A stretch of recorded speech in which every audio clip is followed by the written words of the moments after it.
Hello बच्चों, हम पुनः हाजिर हैं। आज हम क्लास 10 साइंस का जो फिजिक्स वाला पोर्शन है उसके जो बहुत महत्वपूर्ण प्रश्न है जो यूपी बोर्ड 2026 में जिसके आने की संभावना है, उन्हीं प्रश्नों को आज हम आपको बताएंगे। और ये 2026 बोर्ड की परीक्षा में इससे प्रश्न आपको अवश्य ही मिल जाएंगे। तो चलिए शुरू करते हैं। पहला प्रश्न है, ओम का नियम क्या है? ओम का नियम और इसका सत्यापन करना। तो पहला प्रश्न बनता है ओम का नियम। तो ये ओम का नियम बहुत ही महत्वपूर्ण प्रश्न है जो कि हर बार बोर्ड की परीक्षाओं में लगभग आता है।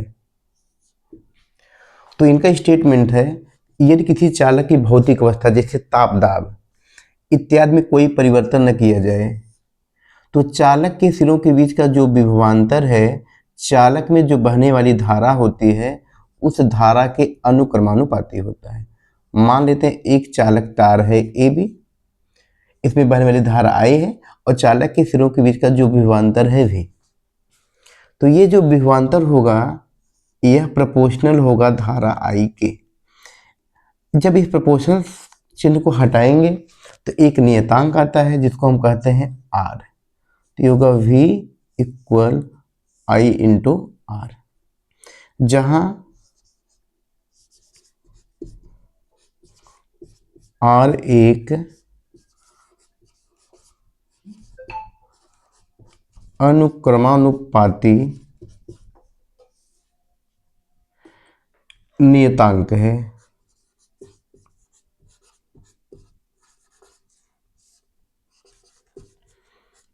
जिसे चालक तार का प्रतिरोध कहते हैं।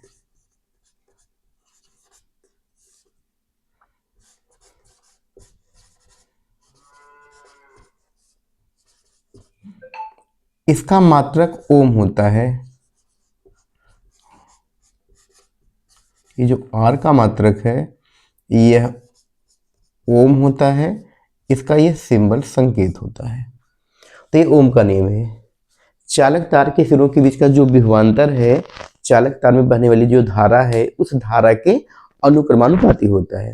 या इसी को ऐसे भी कह सकते हैं कि चालक तार के सिरों के बीच का विभवांतर और चालक तार में बहने वाली जो धारा है उसका जो अनुपात है वह नियतांक होता है। इसी स्टेटमेंट को हम लोग ऐसे भी कह सकते हैं, ये नियतांक है।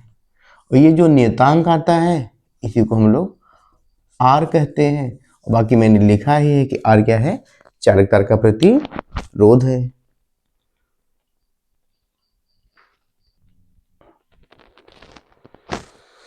तो हमने कहा कि ये जो AB है यह एक चालक तार है, इस तार के सिरों के बीच का विभवांतर V है, बहने वाली धारा है। ये जो विभवांतर या धारा के अनुक्रमानुपाती है, अर्थात अगर धारा को बढ़ाएंगे तो विभवांतर बढ़ेगा, धारा को घटाएंगे तो विभवांतर घटेगा, या विभवांतर को बढ़ाएंगे धारा बढ़ेगा, या विभवांतर को घटाएंगे तो धारा घटेगा। एक राशि के बढ़ाने या घटाने पर दूसरी राशि घटती है बढ़ती है। तो यह है ओम का नियम, उनका स्टेटमेंट है। यदि किसी चालक तार की भौतिक अवस्था का मतलब होता है जैसे ताप दाब इत्यादि में कोई परिवर्तन न हो तो चालक के सिरों के बीच का विभवांतर भी चालक तार में बहने वाली धारा I के अनुक्रमानुपाती होता है और उनका AB एक चालक तार है। और इसी स्टेटमेंट को मैंने ऐसे भी कहा कि चालक तार के सिरों के बीच का विभवांतर और चालक तार में बहने वाली धारा का अनुपात नियतांक होता है। कुछ किताबों में ऐसे भी लिखा हुआ है, हालांकि दोनों एक ही, अलग अलग नहीं है। ये जो नियतांक आता है उसी को हम लोग चालक तार का प्रतिरोध कहते हैं। प्रतिरोध का मतलब होता है एक प्रकार का अवरोध। जैसे सड़कों पर, जैसे आपने देखा होगा सड़कों पर ब्रेकर बना होता है, ब्रेकर कुछ ऐसे बना होता है सड़कों पर। इस ब्रेकर का काम होता है स्पीड या वेग को नियंत्रित करना, वेग को नियंत्रित करना। ठीक इसी प्रकार से इलेक्ट्रॉनिक सर्किटों में धारा को नियंत्रित करने के लिए एक डिवाइस लगाया जाता है जिसको हम लोग कहते हैं प्रतिरोध। धारा के मार्ग में जो रुकावट है या जो अवरोध होता है उसी को प्रतिरोध कहते हैं। और इस प्रतिरोध का जो सिंबल होता है वह कुछ इस तरीके से इसी से मिलता जुलता है, यही है प्रतिरोध। इसको R से दिखाते हैं। यह धारा के मार्ग में उत्पन्न एक प्रकार का रुकावट या अवरोध होता है, इसको प्रतिरोध कहते हैं और इसका मात्रक होता है O। तो आप इसका स्क्रीनशॉट ले सकते हैं।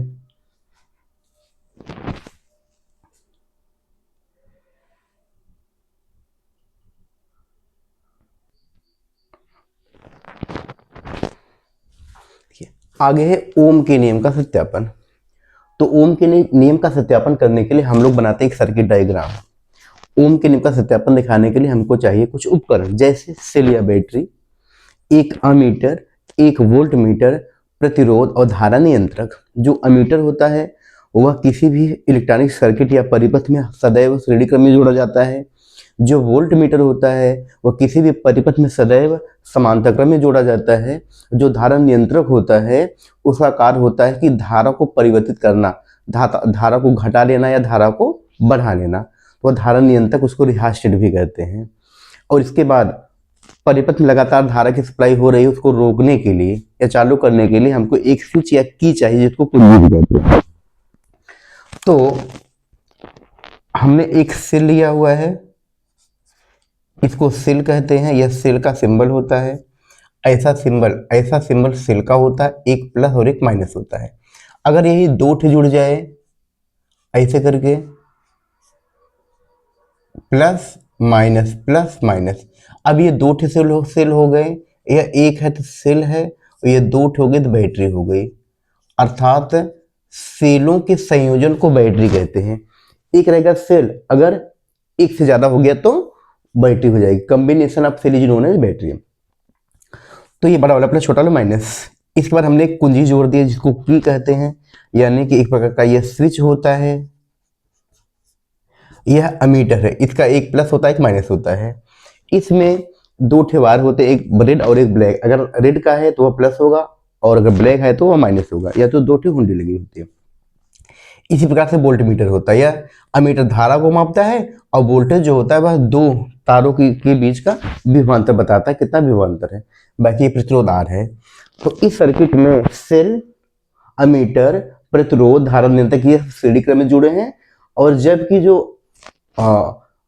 विभवांतर है, सॉरी वोल्ट मीटर है, वह समांतर क्रम में जुड़ा हुआ है। अब इस धारा नियंत्रक की सहायता से हम धारा के मान को शून्य करते हैं। इसके बाद जैसे ही धारा के मान को बढ़ाते हैं, तब ये हम देखते हैं कि जो वोल्ट मीटर का पाठ्यांक है उसकी सुई कुछ खिसक जाती है, विक्षेपित होती है। उसी अनुपात में अमीटर के पाठ्यांक में लगी सुई भी विक्षेपित होती है। तो वोल्ट मीटर और अमीटर उनके पाठ्यांकों को नोट कर लेते हैं। तो ये क्रम संख्या मैंने बनाई, ये वी आई सारणी है, टेबल है, वी और आई के लिए टेबल है। तो वोल्ट मीटर के पाठ्यांक से वी और अमीटर के पाठ्यांक से आई को नोट कर लेते हैं। अच्छा, जैसे वृद्धि भी को बढ़ाएंगे उसी अनुपात में आई भी बढ़ता है। तो ये भी जब 10 लो, ये मैंने अपने मन से माना हुआ है, जब भी ये 0.2 वोल्ट है तो ये 0.1 एम्पियर है। ऐसे 0.4 है, 0.2 है, 0.6 0.3 है, दोनों का रेशियो निकाला है। तो ये जो आया भी अपन आई, ये 2:2 हर बार आया, यानी कि वी अपन आई का जो रेशियो है क्या है, नियत है। अब भी आई ग्राफ है, ग्राफ खींचने के लिए हमको ग्राफ पेपर चाहिए होता है। वहां पे पैमाना मानते हैं, हमने माना कि एक्स अक्ष पर करंट है, धारा है, और वाई अक्ष पर वोल्टेज है। ग्राफ पेपर पे, ग्राफ पे अपने छोटे बड़े खाने बने होते हैं। तो खानों का अंतर समान है, 0.1 0.2 0.3। ये खानों के बीच की दूरी भी, ये क्या है, ये दूरी भी समान है। ऐसे ये समान है। जब ये करंट 0.1 है तो ये 0.2 है, इसके सामने इसको ऐसे मिला दिया सभी पीक को। इसके बाद इन पीकों को सीधा मिलाया मैंने, तो हमको एक सरल या सीधी रेखा प्राप्त हुई। अर्थात वी आई ग्राफ से यह स्पष्ट होता है कि ग्राफ का, इसको ग्राफ का स्लोप या ढाल कहते हैं। ग्राफ का स्लोप या ढाल एक सीधी सरल रेखा में प्राप्त होता है। अतः ओम का नियम सिद्ध हुआ। और दूसरी सबसे महत्वपूर्ण बात यह है कि जो ओम का नियम है वह धात्विक चालकों के लिए सत्य है, अर्थात जो धातु चालक है उसी के लिए सत्य, ओम का नियम। और एक होता है ओमी परिपथ, अर्थात ओमी परिपथ जो ओम के नियम का पालन करते हैं ओमी परिपथ कहलाते हैं। उसका ग्राफ कुछ ऐसे बनेगा। और जो अनओमी परिपथ होते हैं, वे ओम का नियम का पालन नहीं करते हैं, उसका ग्राफ कुछ दूसरे तरीके से हो सकता है। उसका ग्राफ कुछ ऐसे हो सकता है। तो आपको इतना याद होना चाहिए, ये लॉन्ग वाले में अगर आएगा तो आपको इतना पूरा लिखना पड़ेगा, तभी आपको पूर्ण नंबर मिलेगा। ऐसा करेंगे तो आपका अच्छा नंबर मिलेगा, एक भी नंबर आपका कटेगा नहीं। आप इसका स्क्रीनशॉट ले सकते हैं।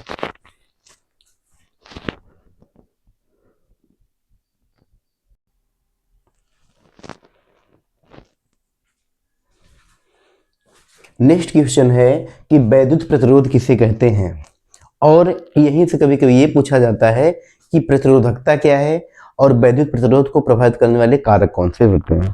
तो पहले बताते हैं वैद्युत प्रतिरोध क्या होता है। तो धारा के मार्ग में उत्पन्न अवरोध या रुकावट को प्रतिरोध कहते हैं।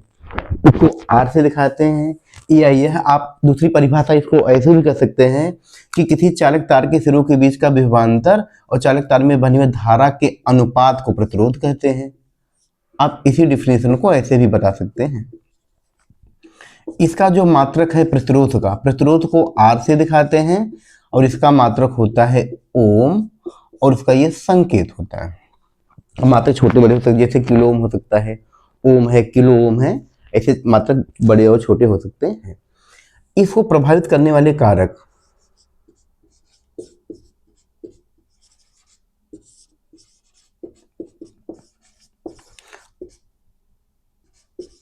अर्थात प्रतिरोध किन किन कारकों पर निर्भर करता है या यह कब बदल जाएगा।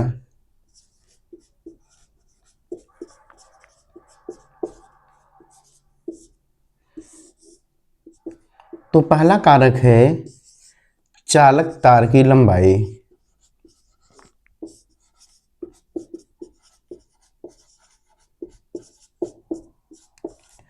अर्थात किसी चालक तार का जो प्रतिरोध होता है वह चालक तार की लंबाई के अनुक्रमानुपाती होता है, अर्थात आर प्रोपोर्शनल। इसका तात्पर्य यह हुआ कि एक हमारे पास कॉपर का तार है, एक कॉपर का तार है, उस तार की जो कुल लंबाई है वह एल लंबाई है। इस तार को मैंने दो छोटे खंडों में काट दिया, इस तार को मैंने काट दिया। तो एक तार की जो लंबाई है वह L1 है और दूसरे तार की जो लंबाई है L2 है। L1 कम है, L2 ज्यादा है।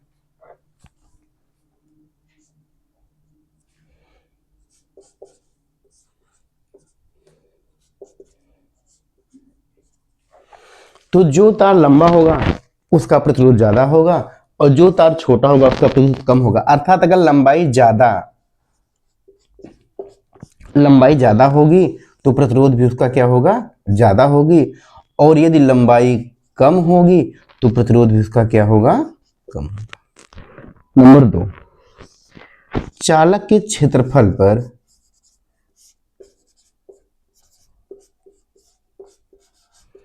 किसी चालक तार का जो प्रतिरोध होता है वह चालक तार के क्षेत्रफल के व्युत्क्रमानुपाती होता है। इसका तात्पर्य हुआ कि अगर क्षेत्रफल कम होगा तो उसका प्रतिरोध ज्यादा होगा, और अगर क्षेत्रफल ज्यादा हुआ तो उसका प्रतिरोध क्या होगा, कम होगा। अगर चालक तार, ये मेरे पास कॉपर का वायर है, एक तार ये हो गया, मेरे पास एक दूसरा तार उतना ही लंबा तार लेते हैं, मान लीजिए यह A1 है और यह A2 है, जहां A2 ग्रेटर देन A1। दोनों तारों में धारा प्रवाहित हो रही है। तो जो पतला तार है उस पतले तार का जो प्रतिरोध होगा वह ज्यादा होगा, और जो मोटा तार है अर्थात जिसका क्षेत्रफल ज्यादा है उसका जो प्रतिरोध होगा वह प्रतिरोध कम होगा। इसीलिए जो घर के परिपथ जो बोर्ड लगा होता है उस बोर्ड में एक फ्यूज लगा होता है, उस फ्यूज का जो तार होता है उस तार को अत्यंत पतला रखा जाता है। कभी कभी वोल्टेज का फ्लक्चुएशन होता है, वोल्टेज कम या ज्यादा होता है, इससे करंट बढ़ और घट भी सकता है। तो जब फ्यूज का तार पतला होगा तो वह फ्लक्चुएट होने से वह टूट जाएगा, टूटने से परिपथ जो होगा, परिपथ से जो जुड़े उपकरण होंगे वे उपकरण बच जाएंगे जलने से या खराब होने से। और यदि वह फ्यूज का तार मोटा होगा तो फिर वह टूटेगा नहीं तार, और जो परिपथ से जो उपकरण जुड़े हुए होंगे वे उपकरण क्या होंगे, खराब हो जाएंगे, जल जाएंगे। तो इसीलिए फ्यूज के तार को हमेशा पतला रखा जाता है, क्योंकि पतले तार का प्रतिरोध ज्यादा और मोटे तार का प्रतिरोध क्या होता है, कम होता है।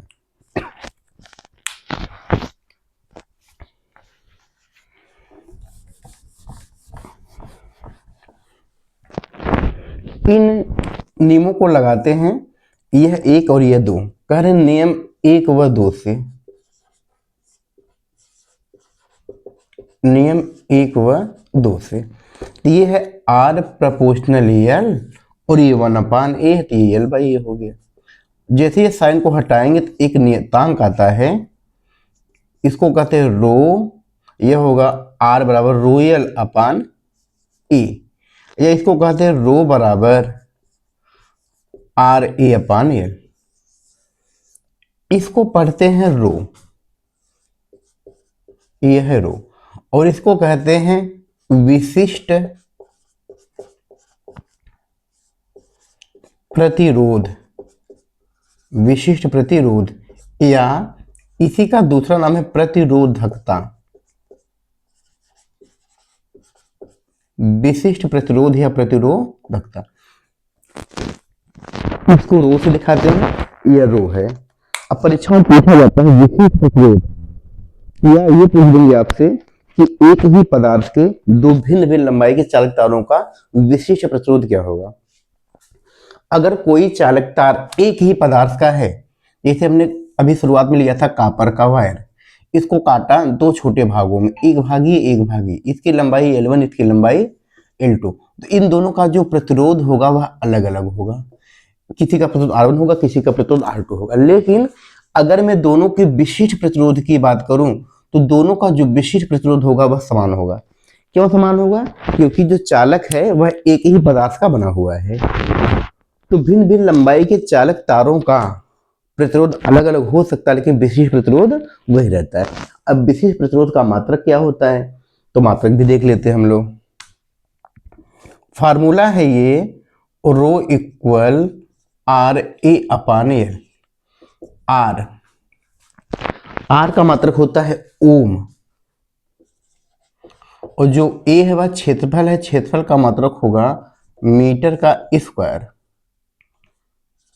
बटे यह लंबाई है, लंबाई का मात्रक होता है मीटर।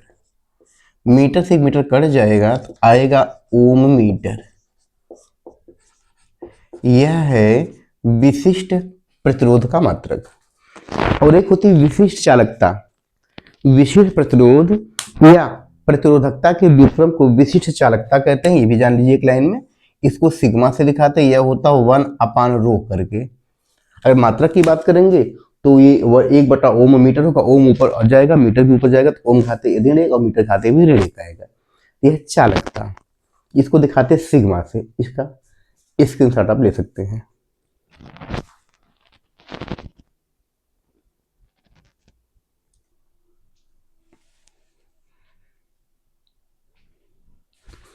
नेक्स्ट है विद्युत ऊर्जा किसे कहते हैं, विद्युत शक्ति क्या है और ऊष्मीय ऊर्जा क्या है। मैं तीनों को एक साथ ही बताऊंगा आपको।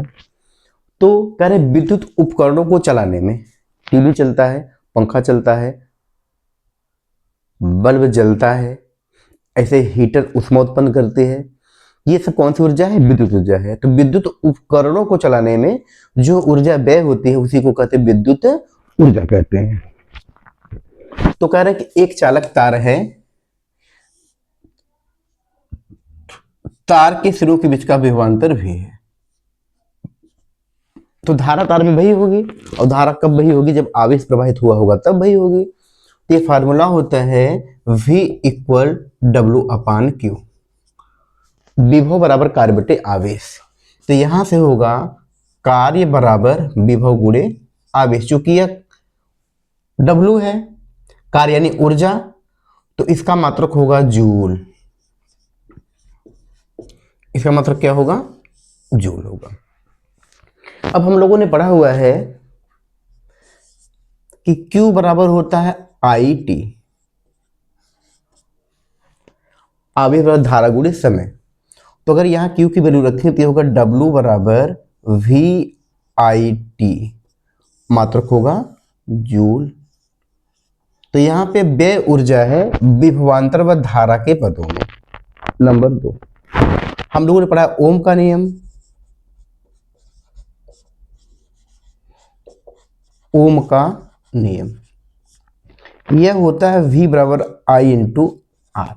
अगर हम यहाँ V के स्थान पे IR रखेंगे तो ये होगा W बराबर, V के स्थान पे लिखना है हमको IR, तो ये होगा IR, और पहले से I और T है, ये हो जाएगा I² R T। W बराबर यह भी होगा जूल। यह है व्यय ऊर्जा, धारा व प्रतिरोध के पदों। इसी प्रकार से हमको पता है पुनः कर सकते हैं, पुनः ओम के नियम से। तो यहां से आई क्या होगा, V अपान R होगा। और अगर हम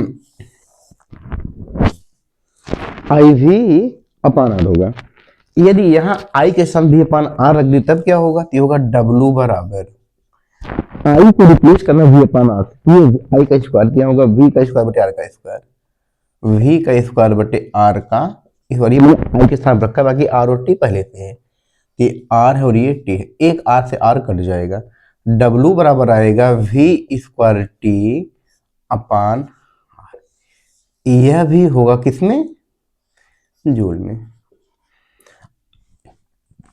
तो कह रहे चालक किसी विद्युत परिपथ में या किसी चालक तार में व्यय ऊर्जा विभिन्न पदों में, व्यय ऊर्जा विभिन्न पदों में, सबको एक साथ में लिख देते हैं।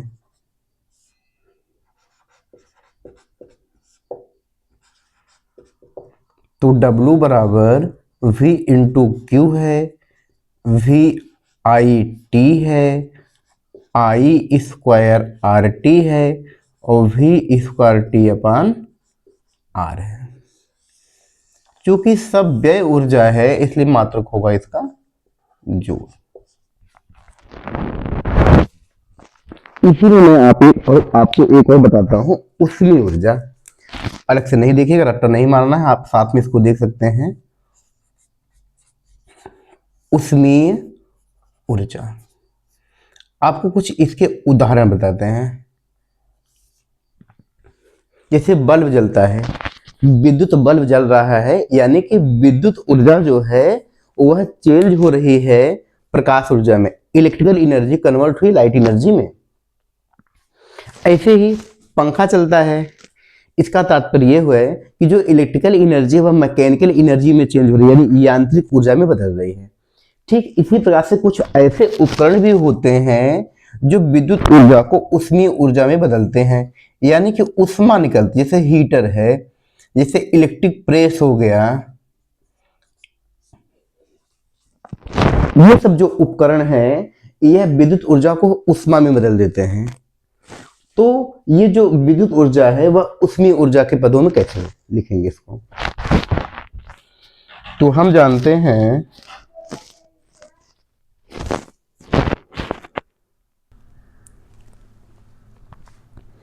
तो जो उष्मीय ऊर्जा है वह कैलोरी में होगी। तो जूल को कैलोरी में बदलने के लिए 4.2 सही मान होता है 4.18, जो कि लगभग 4.2 है, से भाग देते हैं। तो जो जूल लिखा है वह सब बदल जाएगा कैलोरी में। तो इसको हम लिखते हैं H से, चूंकि यह हीट एनर्जी है, उष्मीय ऊर्जा, इसलिए इसको H से दिखाते हैं। यह H बराबर होगा VIT अपान 4.2, यह होगा आई स्क्वायर आर टी अपान 4.2 या V स्क्वायर टी अपान 4.2 और साथ में R तो है ही। ये बन गया फार्मूला आपका, और ये होगा किसमें, कैलोरी में। यानी जो जूल में 4.2 सबको डिवाइड कर दीजिए 4.2 से, तो वो बदल जाएगा किसमें, कैलोरी में। ये तीन फार्मूले ही है, तीन फार्मूले ये हो गए आपके। अगला है विद्युत शक्ति।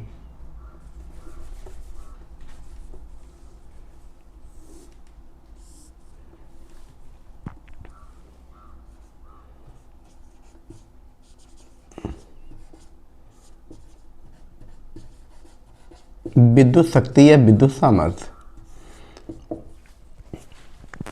किसी विद्युत परिपथ में ऊर्जा के व्यय होने की दर को विद्युत शक्ति या सामर्थ्य कहते हैं, इसको P से दिखाते हैं। और यह होता है P इक्वल W अपान टी, जहाँ W है ऊर्जा और T है समय। अगर मैं मात्रक की बात करूँगा तो मात्रक होगा, चूंकि ऊर्जा है, ऊर्जा का मात्रक होता है जूल, और ये टी है सेकंड, टी समय है, उसका मतलब होगा सेकंड। जूल बटे सेकंड को हम कहते हैं वाट, यानी कि विद्युत शक्ति या सामर्थ्य का मात्रक है वाट। ये है WATT वाट। कोई भी आप इलेक्ट्रॉनिक उपकरण खरीदेगा उस पर लिखा होता है वाट। जैसे बल्ब 5 वाट का है, 7 वाट का है, पंखा 35 वाट का या 50 वाट का है, यह मोटर 1 HP का है। 1 HP मतलब होता है हार्स पावर या अश्व शक्ति। 1 HP इक्वल होता है 746 वाट। शक्ति सामर्थ्य के कुछ मात्रक होते हैं, जैसे 1 HP।